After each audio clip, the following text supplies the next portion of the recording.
Hello, everyone. Welcome to Anger Management for Substance Use Disorder and Mental Health Clients. This is the participant workbook. You can find it online at samhsa.gov if you want to download the workbook. I want to move you through the workbook so that you can understand what it means to be in anger management. So here we go.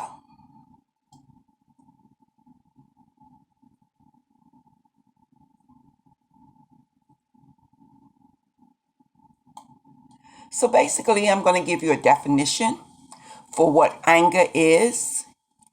Basically, it is a feeling or emotion that ranges from mild irritation to intense fury and rage.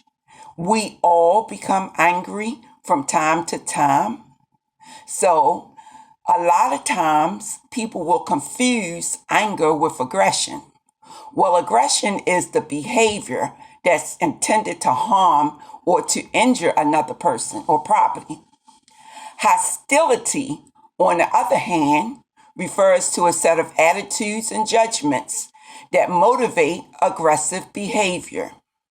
So just understand that we all become angry from time to time, and it can range from mild irritation to intense fury and rage.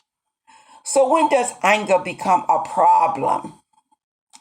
Anger becomes a problem when it is felt too intensely, when it's felt too frequently, or when it's expressed inappropriately. So that's when anger is a problem. Felt too intensely, felt too frequently, expressed inappropriately. There is a payoff that people receive when they become angry. So that's one of the reasons why they do it repetitively or over and over again. They're getting something as a result of being angry.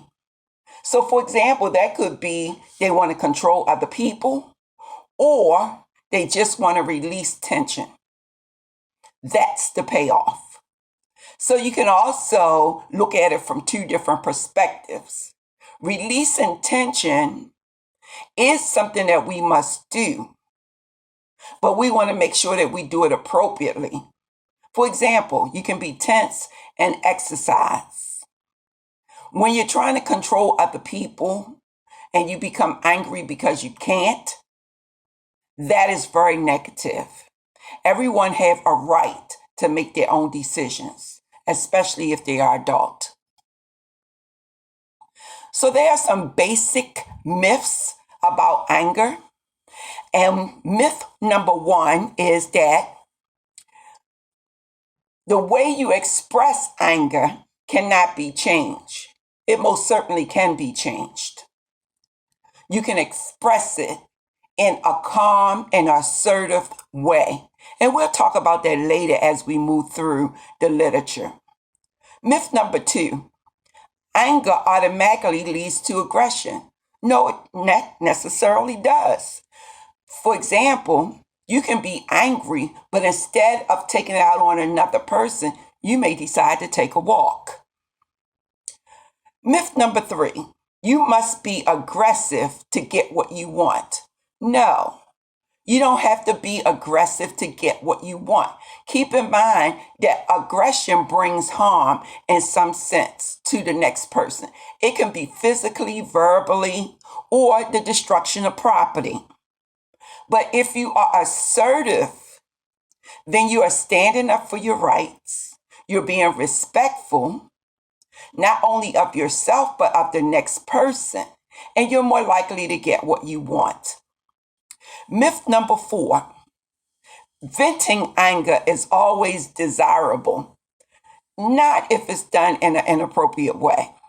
If it's going to lead to aggression and bring harm to another individual, then that is not the appropriate choice to make. The most appropriate choice to make is to vent your anger in a way that no one is being harmed and you're releasing the tension. So, for example, you can go out into the park and scream as loud as you want. No one will hear you if you're alone. So that's one way. Now, in the house, someone may not like the fact that you're screaming as loud as you want. But outside in the park and you're alone and you just need to get it out, you can just scream as loud as you want. You're not going to bother anyone. Moving through the literature. Anger can become a habit, especially if you're getting some type of payoff as a result of the behavior. So, anger can become a routine, familiar, and predictable response to a variety of situations. But we do not want to display anger frequently or aggressively. That is a maladaptive habit. Instead, we would want to express it in an appropriate manner, assertiveness, standing up for your rights, respecting other people, and trying to make the situation a win-win for both parties that's involved. You're winning and the next person is winning too.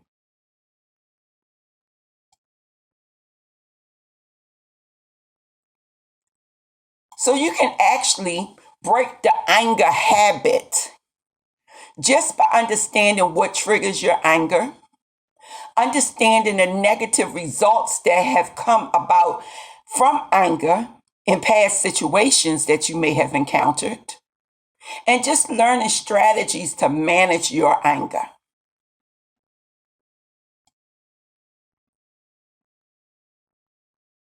What you see in front of you is the anger meter. Now, the meter is from 1 to 10, with 10 being explosive.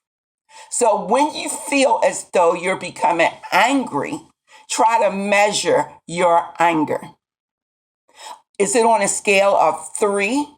Okay, so say you are at a 3, but you still feel some bodily cues that's saying that you're going to get even angrier. Well, at that point, you don't have to stay there. What you can do is you can go and do a positive activity, like taking a walk, like going out to the gym to exercise, like calling a friend to express how you feel. So you can stop anger from reaching the point of 10 at any point in time that you want to actually do it. And so we are now finished this first session. I hope that you have learned a lot in our 8 minutes of being together. And I look forward to recording session 2 for you in the very near future. Have a blessed day. And thank you. And always love. Love always.